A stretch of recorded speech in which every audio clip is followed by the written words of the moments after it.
আজকে আমরা সিংড়া চরণবিল বেড়াতে গিয়েছিলাম। সো আজকে যে ভিডিওটা দেখতে পাচ্ছেন সিংড়া চরণবিল নিয়ে। আসসালামু আলাইকুম এভরিওয়ান, আমি আপনাদের সাথে আছি জীবন। তো সবাই আমার পেজটাকে নতুন হলে সবাই ফলো এবং লাইক কমেন্ট শেয়ার করে পাশে থাকবে। সো বৃষ্টি আসছে, ঝুমঝুমে বৃষ্টি। তো আমি নৌকার এক মাথায় দাঁড়িয়ে ভিডিও করলাম এবং এক পাশে রাস্তায় দাঁড়িয়ে একটু শর্ট রিলস তৈরি করলাম। তো খুবই আনন্দ হয়েছিল, সবাই মিলে বড় ভাই ব্রাদার এবং সিনিয়র পারসন নিয়ে আমরা বেড়াতে সবই ভালো লাগলো এবং এখানকার মানুষজনও খুবই ভালো।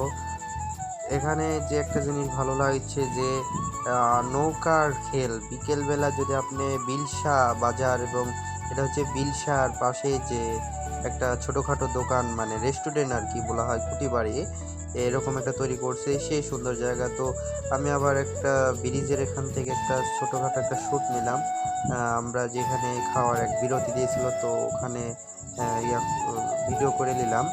সো এক ভাই পাশের নৌকায় ওরা রান্না বাড়া করছে, ওরা অনেক দূর দূরান্ত থেকে আসে। আপনারা অবশ্যই নাটোর জেলার মানুষ হয়ে থাকলে অবশ্যই আমি বলতেছি যে চরণবিলে অবশ্যই যাবেন। আপনি পাটুল মিনি কক্সবাজার তো কি আছে, তার থেকে অধিক সুন্দর আমি মনে করি চরণবিল, কারণ পাটুল মিনি কক্সবাজার আমার অনেকবার যাওয়া আছে। সো আমি এখানে এসেই প্রথমেই তো জানেন আমি ভিডিও করার মনে হচ্ছে এই জন্য ভিডিও করছি। তো যে কথা বলছিলাম চরণবিলের, আমার বিকেলের আবহাওয়াটা বিশেষ করে বিলসা যে বিলটা অনেক সুন্দর আমার লাগছে। এখানে নৌকার খেল, আরে নৌকা আমি মাথা নষ্ট, মনে হয় একসাথে 50টা লাখার নৌকা খালি আশপাশে ঘোরাঘুরি হচ্ছে এই বিকেলবেলা বিলসার দেখার জন্য মানুষ হাজার হাজার মানুষ। ব্রিজ, ওই যে ব্রিজটা দেখা যাচ্ছে এটি তো প্রচুর মানুষ, আমরা ব্রিজে উঠছিলাম।